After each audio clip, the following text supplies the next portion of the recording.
Mejor Hablar en M24.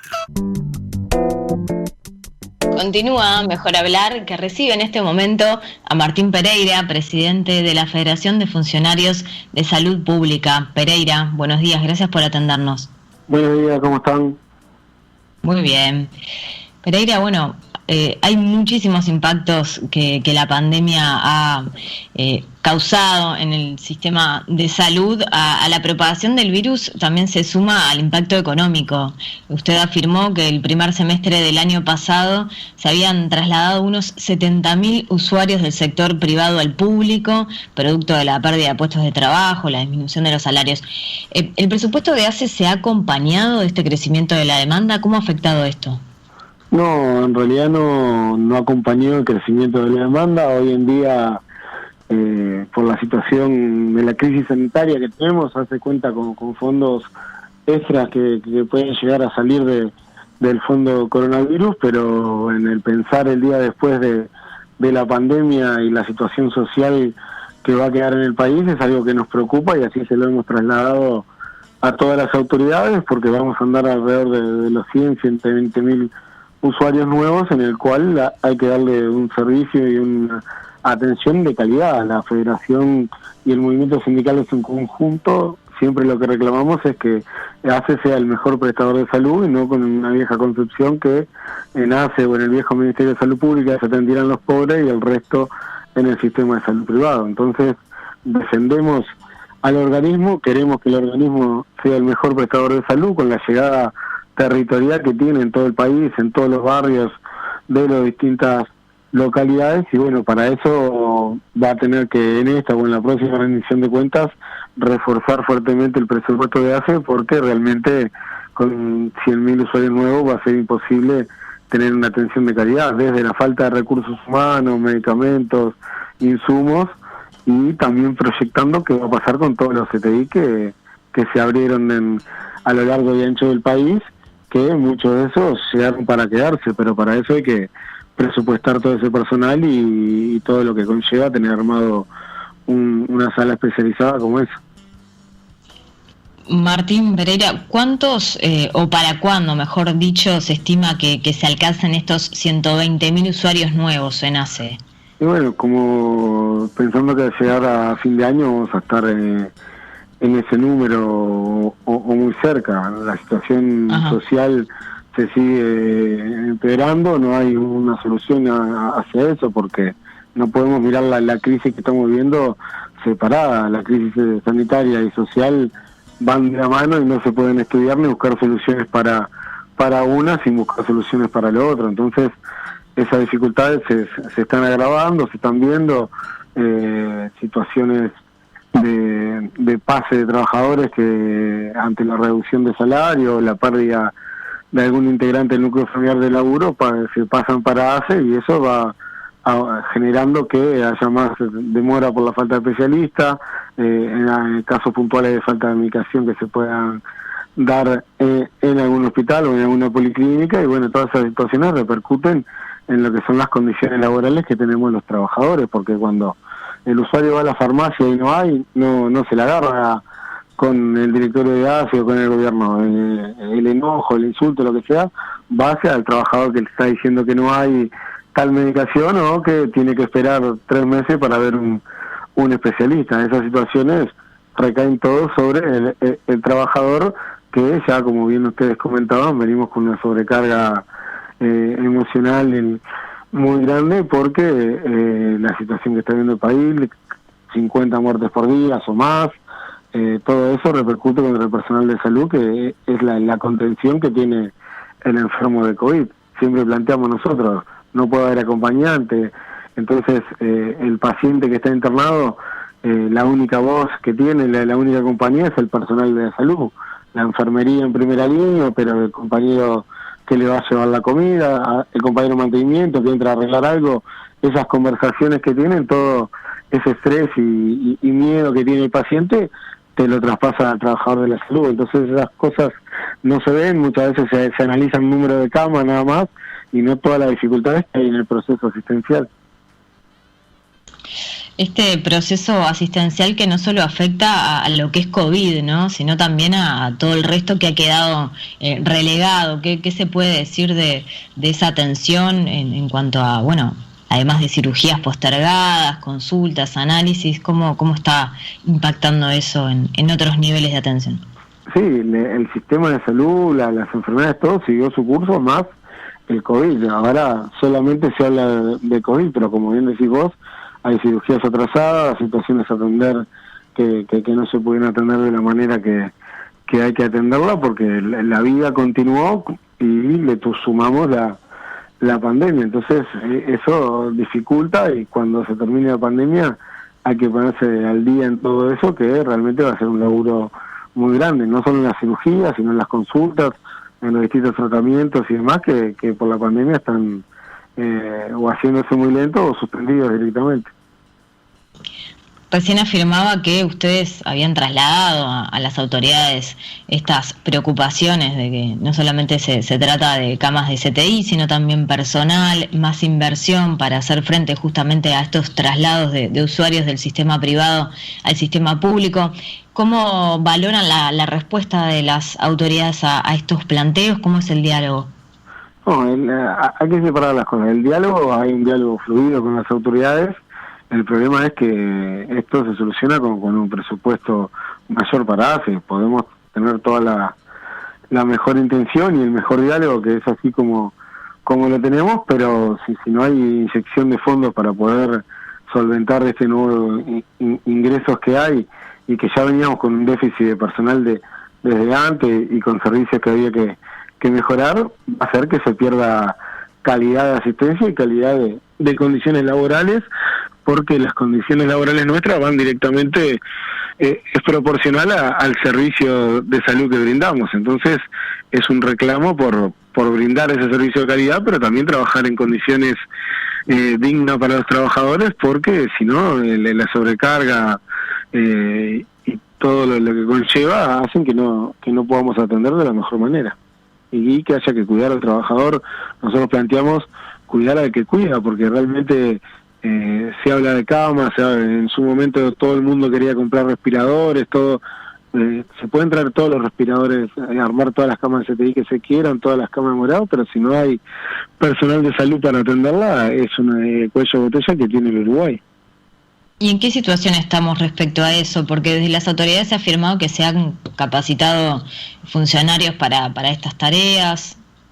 Bueno, la realidad es que se han capacitado compañeros al andar, en la práctica mismo. Hubo por parte del Ministerio de Salud Pública una actualización que fueron 13 horas por Zoom para enfermeros que desearan entrar a trabajar a la CTI, pero conversando con los enfermeros con más experiencia dentro de los CTI, muchas veces es más difícil trabajar con alguien que no tenga la experiencia, porque tenés que estar atendiendo a tus pacientes y vigilando lo del compañero que recién entró. Entonces se ha hecho camino al andar, y en la práctica han empezado a trabajar, porque la realidad es que no había tanto personal calificado para abrir todas las camas que se abrieron, que son necesarias, porque hemos visto cómo han aumentado. Ahora se ha quedado en una línea chata, pero que no se puede hablar de tendencia ya, pero realmente se ha hecho camino a andar con los compañeros que están trabajando y dejando todo adentro de los CTI y adentro de cada servicio dentro de un hospital.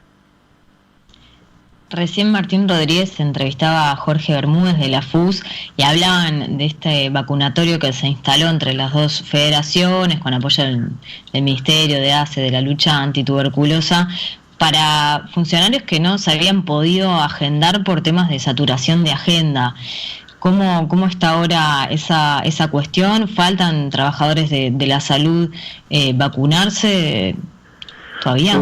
Por los números que tenemos del Ministerio, estaríamos cerca del 93% de los trabajadores de la salud vacunados. En el vacunatorio que se puso en conjunto con los compañeros de la FUS en nuestro local, llegamos al día de ayer 35.060 vacunas suministradas. Es un número importante. También coordinamos que se pudieran vacunar el personal de la salud en el interior del país, que todavía no lo hubiera hecho. También hay que el caso de los contagiados que tienen que esperar los 3 meses, por eso hay compañeros con el deseo de vacunarse, pero tienen que esperar el periodo. Y recuerden que al principio de la agenda fue cuando se abrió para el personal de salud y todos los inconvenientes que hubo con la agenda para poder anotarse. Y bueno, después de una negociación con las autoridades del ministerio pudimos instalar el vacunatorio, que fue una solución aquí en Montevideo para miles de trabajadores, y bueno, y coordinar en las distintas localidades del interior para que los compañeros que tuvieran la voluntad se pudieran vacunar. Entonces quedó demostrado que era un problema de logística y dónde y cómo, pero que estaba la voluntad de los compañeros para vacunarse. Bien. En una columna que publicó en Montevideo Portal, donde hablaba de esta acción conjunta, terminaba justamente su publicación diciendo: no descarten ideas y propuestas solo por quien las realiza, hay que levantar la mirada y reivindicar la alta política, alejémonos del barro y el fanatismo. En estas líneas le hablaba directamente al gobierno. ¿A qué tipo de propuestas se refería? No, es un poco a toda la política, también a nosotros mismos, muchas veces que entramos en esas discusiones que no son productivas, son discusiones de Peñarol Nacional, de hinchada, que no llevan a nada. Muchas veces esta propuesta del vacunatorio, algunos la cuestionaban porque se la daban como una victoria del movimiento sindical, y en realidad fue una solución en conjunto para que los trabajadores de la salud que se quisieran vacunar lo pudieran hacer. También lo de bajar la movilidad, poner plata en los sectores donde haya que poner plata para que esa movilidad se baje. Entonces, muchas veces si la idea la presenta uno, ya no se discute porque la presentó uno. Entonces creo que lo que hay que discutir es ideas, y no si la presenta fulano, la presenta el movimiento sindical, la oposición, el gobierno. Si la idea es buena en sí, bueno, discutamos cómo se puede implementar de la mejor manera, y no la descartemos porque la presentó fulano o fulana, porque muchas veces se está dando eso en la discusión política. Si la idea viene del otro lado, la descarto porque viene del otro lado. Entonces creemos que hay que elevar la mirada, porque en el medio no son votos que van de un lado para el otro, sino que hay muerte de uruguayos en el medio. Entonces creemos que hay que elevar la mirada y dejar esa discusión en el barro de hinchada para ver quién es el malo y quién es el bueno, sino buscar una salida para que la pandemia la transitemos lo mejor posible acá en el Uruguay. Bien, Pereira, para culminar la entrevista, el próximo jueves el PIT-CNT realiza un paro general que obviamente implica también a la Federación contra el hambre y la desigualdad por trabajo y salario, en defensa de la vida y en solidaridad con los 15 profesores de San José separados del cargo. Según resolvió la mesa representativa del PIT, se va a garantizar la atención de urgencia y emergencia, además de todo lo vinculado a la pandemia, entre eso el funcionamiento de los vacunatorios. En el caso de la salud pública, ¿cómo se va a implementar esta contención? Bueno, estamos trabajando con los compañeros para implementar la guardia gremial para que ese día se pueda vacunar la mayor cantidad de personas anotadas. Se está discutiendo mucho en lo cual tiene que ver con el transporte. Hay servicios de emergencia que ponen las patronales siempre en los distintos paros. Puede complicarse en lo que son a última hora. Por ejemplo, el vacunatorio de la Federación, vamos a emitir un comunicado que los que estén anotados para ese día vayan sin horas, y si tienen a las 6 de la tarde que pueda ir de mañana o en el correo de la tarde, para que no tenga dificultades. Creemos que se está poniendo esto en el tapete para buscar desviar la discusión del paro y por qué la plataforma del paro y por qué le estamos parando. El resto de lo que dice la resolución es lo que hacemos siempre. Nosotros siempre decimos que no trabajamos en una fábrica que podemos cerrar e irnos, sino que en cada paro hay que asegurar la asistencia de emergencia, los pacientes oncológicos que estén coordinados para ese día, y transmitirle a la ciudadanía que si tienen un familiar internado en algunos hospitales va a recibir la asistencia como la recibe a diario. Se le va a recoordinar al usuario que tenga policlínica y demás. Eso es lo que se va a ver afectado en el paro en sí, pero venimos trabajando de cara a un nuevo paro, que va a ser un gran paro del movimiento sindical por la situación que que vive el país, pero con los recaudos que hay que tomar dentro de la salud. Lo nuevo es el tema de los vacunatorios. Después lo otro siempre se aseguró la asistencia que tiene que haber dentro de los hospitales y asegurando las urgencias y emergencias, y los pacientes oncológicos siempre le damos un trato preferencial.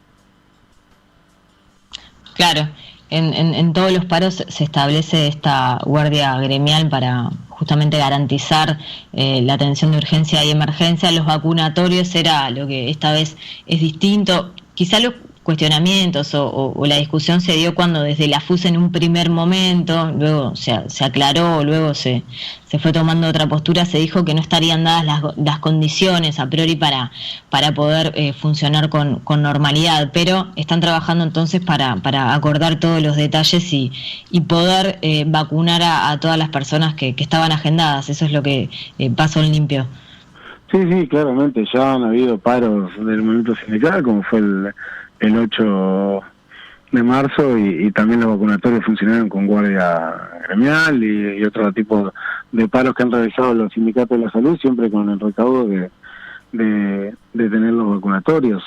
Si se reprogramara ese día tampoco atrasaría la vacunación ni fuera, pero entendemos la responsabilidad que tenemos y trabajamos hacia ese lado, pero creo que por algunas declaraciones se ha puesto en el tapete público esta discusión, pero que era mantener una guardia gremial más en un servicio que estamos brindando a los trabajadores de la salud en el medio de la pandemia. Muy bien, Martín Pereira, presidente de la Federación de Funcionarios de Salud Pública, muchas gracias por estar con nosotros hoy. No, gracias a ustedes. 97.9 FM Montevideo. 102.5 FM Maldonado. Escucha distinto.